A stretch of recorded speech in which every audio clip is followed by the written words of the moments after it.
नमस्कार, मैं हूं पवन त्यागी। इजराइल के ऊपर हमास के आतंकवादियों ने जब हमला किया, सबसे पहले खुलकर समर्थन करने वालों में भारत था। देश के प्रधानमंत्री नरेंद्र मोदी ने हमास के इस हमले को दुर्भाग्यपूर्ण बताते हुए उसकी कड़ी शब्दों में निंदा की। इस प्रतिक्रिया के कारण इजराइल के प्रधानमंत्री बेंजामिन नेतन्याहू ने प्रधानमंत्री और हमारे देश का धन्यवाद अदा किया और उन्होंने कहा कि जो ये हालात हैं, इससे निपटने में इजराइल पूरी तरह सक्षम है। लेकिन जिस तरह से भावनात्मक रूप से भारत हमसे जुड़ा है और मोदी जी ने खुलकर पहली प्रतिक्रिया दी है, इस एहसान को हम जिंदगी भर भूलेंगे नहीं। और आपको बताएं, इसके बाद भारत की जनता ने भी इजराइल के पक्ष में खुल करके, मीडिया हो या सोशल मीडिया, उस पर अपनी बातें रखी। सोशल मीडिया पर तो सब भारत के लोग, जो राष्ट्रवादी लोग हैं, मैं मुट्ठी भर उन लोगों की बात नहीं कर रहा जो कट्टरवादी सोच रखते हैं, जो राष्ट्रवादी लोग हैं, जो सनातनी हैं, खास तौर पे सनातनी लोग खुलकर सामने आ गए और सोशल मीडिया पर हैशटैग चलाया जाने लगा। इजराइल के पक्ष में भारतीय खुलकर खड़े हो गए। मुट्ठी भर लोग जो कहीं जामिया में थे, कहीं अलीगढ़ मुस्लिम यूनिवर्सिटी में थे, कुछ लोगों ने यहां हमास के पक्ष में कुछ अपना प्रदर्शन किया, लेकिन वो लोग एक्सपोज हो गए जो हमेशा से एक कट्टरवादी सोच के साथ खड़े होते हैं। बाकी पूरा भारत, यानी ये कहा जा सकता है 140 करोड़ भारतीय मोदी जी की उस बात के पीछे खड़े हुए और इजराइल का सपोर्ट किया। कुछ लोगों ने इससे भी आगे बढ़कर इजराइल के दूतावास को मेल भेज दिए, उसमें युवक युवती दोनों हैं, और उन्होंने कहा कि हम इजराइल की सेना में शामिल होकर हम हमास के आतंकवादियों को खत्म करना चाहते हैं। यानी हम आतंकवाद के खात्मे में इजराइल के साथ कंधे से कंधा मिलाकर, उनकी सेना में शामिल होकर वॉलंटियर के तौर पर हम लड़ना चाहते हैं।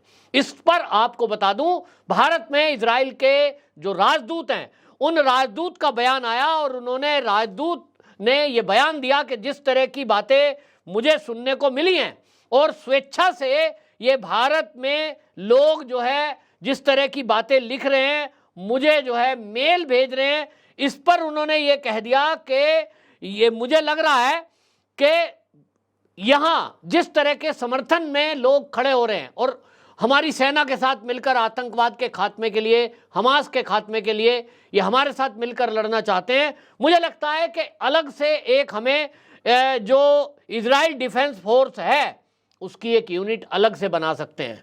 ये जो बयान आया है कि अलग से एक यूनिट हम बना सकते हैं, हम जो है, उन्होंने कहा, देखिए क्या उन्होंने एग्जैक्ट कहा, जो भारत में नाओर गिलोन, ये राजदूत हैं इजराइल के भारत में, नाओर गिलोन ने जो कहा, उन्होंने कहा दूतावास के सोशल मीडिया को देखें तो यह आश्चर्यजनक है।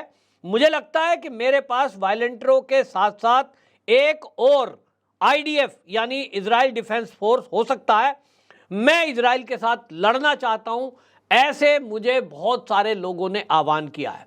और वो इसको देखकर इसलिए गदगद हैं कि क्या कोई देश के लोग ऐसे हो सकते हैं कि वो किसी दूसरे देश की समस्या में लड़ना चाहते हैं। इसके अलावा आपको बता दूं कि जो भारत के कुछ धर्म गुरु हैं, यति नरसिंहानंद सरस्वती, डासना में वो शक्तिपीठ के महंत हैं, और वो जो है खुलकर के सामने आए। उन्होंने कहा कि देखिए, जो इजराइल की समस्या है कि वो भी एक कट्टरवादी सोच से लड़ रहे हैं, उनको भी इसी तरह से अपने ही देश से लोगों ने पहले वहां घुसपैठ की, फिर कब्जा किया और फिर आज कट्टरता दिखा रहे हैं। उन्होंने कहा, यति नरसिंहानंद सरस्वती ने, कि जो समस्या आज इजराइल की है वही भारत की है, क्योंकि भारत में भी जिस तरह से कट्टरवादी लोग हैं, ये यहां का जो बहुसंख्यक है उसको परेशान कर रहे हैं। उसको आप सोचिए कि हमारे मंदिर आक्रमणकारियों ने तोड़े, हमें वो वापस मंदिर बनाने के लिए देश की आजादी के 75 साल बाद भी कोर्ट कचहरी के चक्कर काटने पड़ रहे हैं, संघर्ष करना पड़ रहा है। यहां तक कि बहुत सारे महंत संत ऐसे हैं जिनकी हत्या कर दी जाती है। जितनी हम धार्मिक यात्राएं निकालते हैं उस पर पथराव कर दिया जाता है। पिछले दिनों अभी हमने देखा कि नूह में, हरियाणा के, जिस तरह से घेर कर हमला किया गया, महिलाओं पर, बच्चों पर गाड़ियां जला दी गई।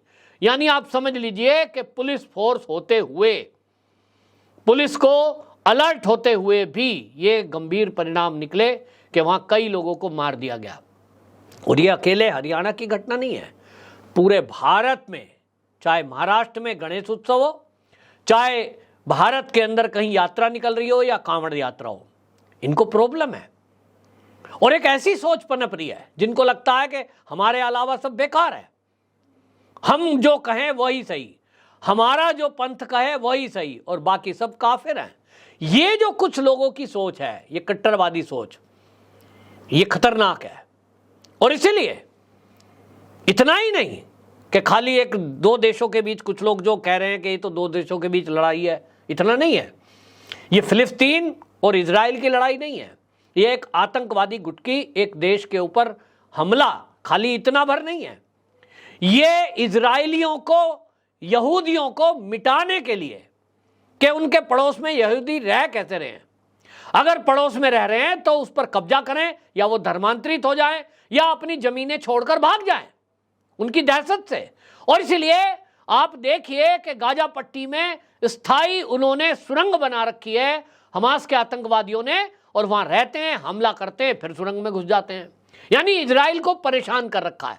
और इसलिए जो इजराइल है वो इन चारों तरफ से इन कट्टरपंथियों से घिरा है और इसलिए वो हमेशा संघर्षरत रहता है। वहां की महिलाएं भी, वहां का हर नागरिक, वो 21 वर्ष का अगर हुआ तो कंपलसरी उसको सेना में अपनी सेवाएं देनी है। और आज आप जज्बा देखिए, इजराइल के जितने भी युवक युवतियां दुनिया में कहीं नौकरी करते हैं वो अपने देश आ रहे हैं कि हमें लड़ना है। रिटायर लोग अपने देश की रक्षा के लिए लड़ रहे हैं, और क्योंकि उन्हें पता है कि अगर हम ऐसा नहीं करेंगे, इस कट्टरवादी सोच के साथ अगर सामने नहीं मुकाबला करने के लिए खड़े हुए तो यह हमारा अस्तित्व मिटा देंगे। आज भारत में भी यही चल रहा है। भारत में बहुसंख्यक कौन है? सनातनी लोग हैं। लेकिन बहुसंख्यक समाज जिसका देश का बंटवारा दो धर्मों के आधार पर हुआ, धार्मिक आधार पर, कुछ लोगों ने कहा कि हमने अंग्रेजों के विरुद्ध लड़ाई लड़ी है तो इसलिए हमें मेहनताना चाहिए, मेहनताने के रूप में हमें अलग जगह चाहिए। लेकिन इजराइल के पक्ष में जिस तरह से भारतीय लोग खड़े हुए, चाहे वो यति नरसिंह सरस्वती हो या बाकी और हिंदूवादी नेता हो या भारत की जनता हो, जिन्होंने मेल भेजे हैं, जिन्होंने ट्वीट किया है, सोशल मीडिया पर जिन्होंने पोस्ट किया है, वी सपोर्ट विद इजराइल, इस तरह से लोग लिख रहे हैं, तो उसमें इजराइल के राजदूत और इजराइल के लोग भारत को धन्यवाद दे रहे हैं, मोदी जी को धन्यवाद दे रहे हैं। और ये आज आपको बता दूं कि भारत को भी समझ में आ गया है कि आज नहीं तो कल इजराइल की तरह हमारे ऊपर भी ये हमला हो सकता है, क्योंकि हमारे एक तरफ बांग्लादेश है जहां से अब आतंकवादी संगठन नॉर्थ ईस्ट में हथियार भेज रहे हैं, नॉर्थ ईस्ट को कब्जा करने की कोशिश कर रहे हैं, पश्चिम बंगाल और बिहार को हमसे अलग करने की कोशिश कर रहे हैं। दूसरी तरफ हमारे देश का दुश्मन पाकिस्तान है जो कश्मीर में आए दिन आतंकवादी भेजता है, पंजाब में नशे की खेप और हथियार भेजता है, राजस्थान बॉर्डर लगा हुआ है, वहां उनकी चलती नहीं है, लेकिन ड्रग की सप्लाई राजस्थान बॉर्डर पे भी होती है। यानी उसकी चारों तरफ से कोशिश है, कब किधर से हमला कर देगा कोई नहीं कह सकता। और देश के अंदर जो ये लोग बैठे हुए हैं, जो यात्राओं पर हमला करते हैं, जो मंदिरों पे हमला करते हैं, जो लव जिहाद कर रहे हैं, जो बाकी चीजें कर रहे हैं, ये वो सोच है जिन्होंने, आप देखिए कि हमास के पक्ष में खड़े हो गए। कोई सोच सकता है जिस देश से हमारा कोई लेना देना नहीं है, हजारों मील दूर है और आतंकवादी हमला है, उसके पक्ष में ये खड़े होकर के नारे लगा रहे हैं। मतलब आप सोचिए, इस तरह का अगर एक भी व्यक्ति देश के अंदर है तो ये तो खतरनाक है, लेकिन यहां लाखों की संख्या में है। और ये कहते हैं कि फिर हमें इस तरह से क्यों कहा जाता है। तो आप देखिए कि इस सोच को देखते हुए जो इजराइल के राजदूत हैं वो उत्साहित है। और आपको मैं ये भी बता दूं कि भारत के कई लोग इजराइल में जाकर बसे हैं, वहां की नागरिकता जिन्होंने ली है, और जैसा मैंने बताया वहां तो रूल है कि 21 साल का बच्चा अगर आपका हो गया, मेंटली डिस्टर्ब ना हो, फिजिकली अगर वो डिसेबल ना हो, तब उसको सेना में लड़ाई करनी ही पड़ती है। और उसके बाद आपकी इच्छा है कुछ दिन करने के बाद कि आप छोड़ना चाहें। लेकिन आपको बताता हूं कि भारत में जो गुजरात है उसकी रहने वाली निशा और रिया वहां सेना में हमास के विरुद्ध लड़ाई लड़ रही है।